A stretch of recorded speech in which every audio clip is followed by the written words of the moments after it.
USA study visa में सबसे important आपका यूनिवर्सिटी की सिलेक्शन है और आपके प्रोग्राम की सिलेक्शन है। अगर आपने ये क्रिटिकल स्टेप बेशक आप खुद कर रहे हैं या किसी कंसल्टेंट से करवा रहे हैं, इसको प्रॉपरली आपने समझ लिया और इसको एनालाइज कर लिया तो आपके मैक्सिमम चांसेस हैं कि आपको वीज़ा मिल जाएगा। ये वो पॉइंट है जो आपका वीज़ा काउंसलर देखता है और ये चीज़ डिसाइड करती है कि वो आपको यूएसए का वीज़ा देगा या नहीं, क्योंकि इस चीज़ की बेस पे वो इस डिसीजन पे आता है कि ये स्टूडेंट कितना कॉम्पिटेंट है, कि जिसको अपनी यूनिवर्सिटीज का पता है, अपने प्रोग्राम्स का पता है। तो स्पेशली इस वीडियो में मैं आपको स्टेप बाय स्टेप स्क्रीन के ऊपर ये करके दिखा रहा हूँ कि यूएसए में आप अपनी यूनिवर्सिटी कैसे सिलेक्ट करेंगे, प्रोग्राम कैसे सिलेक्ट करेंगे और उसके बाद ये प्रोसेस कैसे होगा।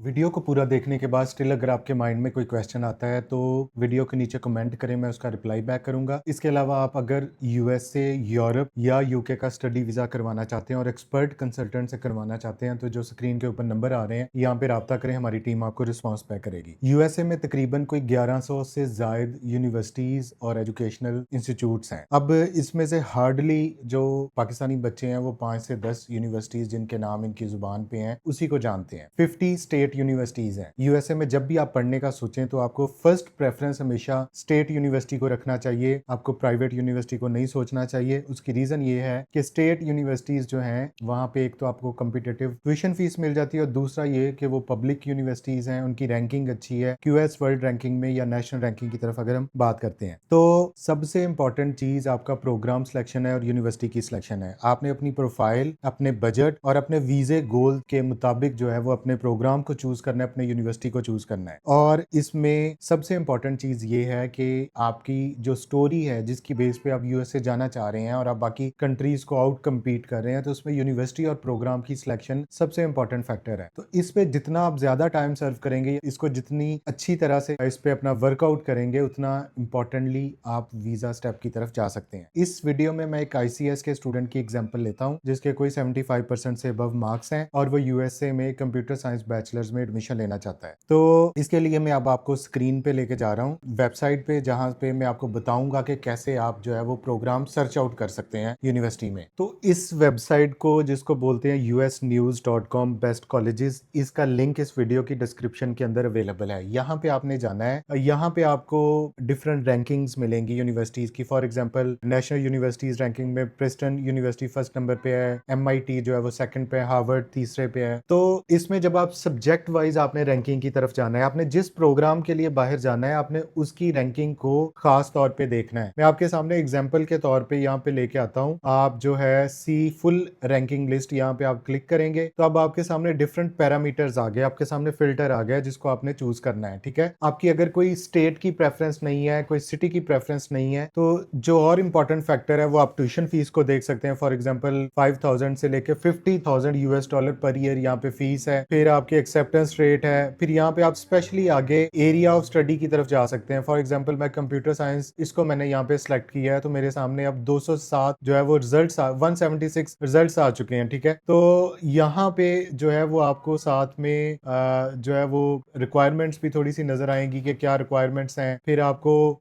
यहाँ पे रैंकिंग के हवाले से अगर आप देखें तो नेशनल यूनिवर्सिटीज की आप रैंकिंग में चले जाएं तो ये भी आपको नजर आएगा कि फॉर एग्जांपल प्रिंसटन यूनिवर्सिटी का जो है वो, प्रिंसटन यूनिवर्सिटी जो है वो फर्स्ट रैंक पे है, इसकी फीस भी यहाँ पे बताई हुई है। MIT जो है इसकी भी एनुअल फीस यहाँ पे बताई हुई है। ठीक है, हार्वर्ड यूनिवर्सिटी आ गई, स्टैनफोर्ड आ गई। तो यहाँ पे अब आपने अपनी प्रोफाइल को देखना है कि आप इसमें फॉर एग्जांपल सेट है, GPA एंड बहुत, तो इसमें काफी सारे फिल्टर्स हैं जिनको आप प्ले आउट कर सकते हैं। तो पाकिस्तानी स्टूडेंट्स फॉर एग्जाम्पल आपका बजट अगर कोई $25,000 से ज्यादा नहीं है तो आप उतनी सिलेक्शन कर लें और उसके बाद आपके सामने यूनिवर्सिटीज आ जाएंगी। अब यहाँ पे यूनिवर्सिटीज के डिफरेंट पैरामीटर्स को आपने इस वेबसाइट से जब आपने एक दफा देख लिया, for example Florida state universities है, इसकी जो आउट ऑफ स्टेट का मतलब ये है कि इंटरनेशनल स्टूडेंट्स आप आएंगे, इसकी $21,683 जो है वो इसकी फीस है। अब यहाँ पे आप यूनिवर्सिटी को फर्दर जाके यूनिवर्सिटी का जो पेज है एडमिशन का, उसको आप क्रॉस वेरीफाई करेंगे। तो इसका सिंपल प्रोसेस ये है कि आप अपनी एक्सेल की लिस्ट बनाए। सबसे पहले आप अपना बजट देखें, आप अपनी बैंक स्टेटमेंट देखें जिसको आप जस्टिफाइबल है कि मैं साल के $30,000 जो है वो पे कर सकता हूँ क्योंकि मेरी इनकम जो एनुअल इतनी है या या मेरा जो स्पॉन्सर है उसकी बैंक स्टेटमेंट अगर 2 करोड़ है तो ये जस्टिफाइबल है। तो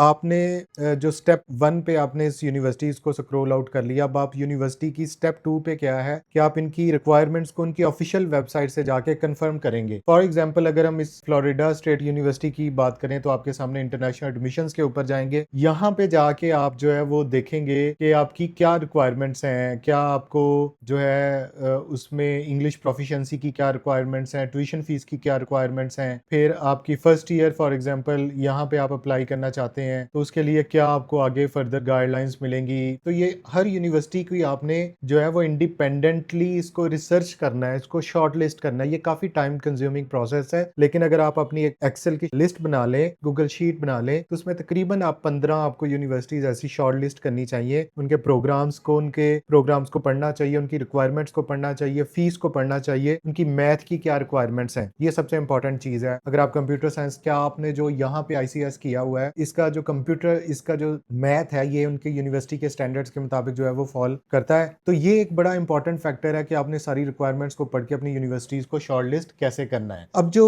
तीसरा मेजर स्टेप है वो आपकी फ्लेक्सिबिलिटी है। अगर आपने प्री मेडिकल से यहाँ से अपनी FSC की हुई है, अपनी मैथ से की हुई है और अपने अल्टरनेटिव सब्जेक्ट्स में जाना चाहते हैं तो USA में ऐसी फ्लेक्सिबिलिटी, आप उस यूनिवर्सिटी की वेबसाइट पे जाएंगे और वहां पे आप जो है फाउंडेशन सेमेस्टर या पाथवे ब्रिज प्रोग्राम्स उस स्पेसिफिक कोर्स के लिए भी आपको मिल जाएंगे। ये वो चीज है कि यूनिवर्सिटी आपको ऑफर करती है कि आप 6 माह का या 1 साल का आप जो है वो पहले इसका फाउंडेशन कोर्स पढ़ें या ब्रिज कोर्स पढ़ें, तो इसके बाद आप डायरेक्ट एलिजिबल हो जाएंगे उस यूनिवर्सिटी में डिग्री के लिए। अब जो स्टेप 4 है, उस यूनिवर्सिटी की रियल कॉस्ट आपने कैलकुलेट करनी है। आपने $30,000 फीस देके आपने घबराना नहीं है, आपने $50,000 फीस देके घबराना नहीं है। आपने उस यूनिवर्सिटी की वेबसाइट पे आपको स्कॉलरशिप आएगा इंटरनेशनल स्टूडेंट्स के लिए, तो मोस्टली 10,000 से लेके 15,000 जो है वो आपको स्कॉलरशिप मिल जाता है और इसको आप अवेल कर सकते हैं। तो अगर आपकी फीस जो है वो 40,000 है, उसमें से 15,000 निकाल लें तो 25,000 रह जाएगी। अगर 30,000 है तो उसमें से 10,000 का आपको स्कॉलरशिप मिल गया तो 20,000 रह जाएगी। और USA के हवाले से सबसे इंपॉर्टेंट चीज और बड़े मजे का फैक्टर ये है कि USA में आफ्टर वीजा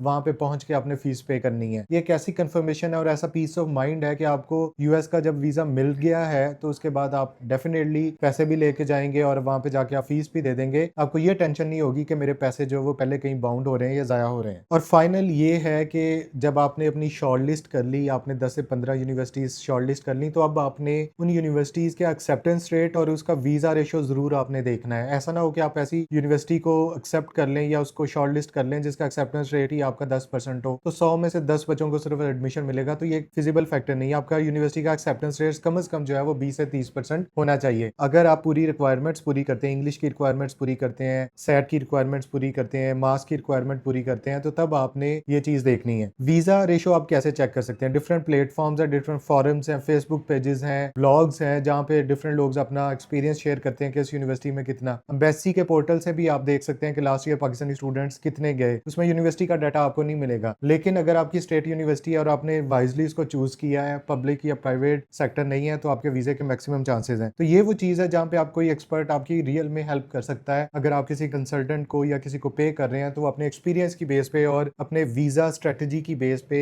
इंटरव्यू की प्रेपरेशन की बेस पे आपको गाइड कर सकता है। तो USA के सिलसिले में मेरी काफी लंबी सीरीज चलने वाली है जिसमें मैं डिफरेंट डिटेल्स में जाऊंगा और हम USA के कैंडिडेट्स लेंगे भी और उनके डायरेक्ट जो है वो सुपरविजन मैं करूंगा। तो आप ये जरूर देखेंगे। इस सिलसिले में दूसरी वीडियो है, इससे पहले मैंने एक जनरल स्टेप वाली वीडियो बनाई थी जिसका लिंक इस वीडियो की डिस्क्रिप्शन में है, जिसमें मैंने सारे प्रोसेस को बहुत सादा अल्फाज में एक्सप्लेन किया था। तो USA के बारे में और यूरोप के बारे में जेन्युइन इन्फॉर्मेशन के लिए, रेलेवेंट इन्फॉर्मेशन के लिए हमारे चैनल को देखते रहें। Thank you so much.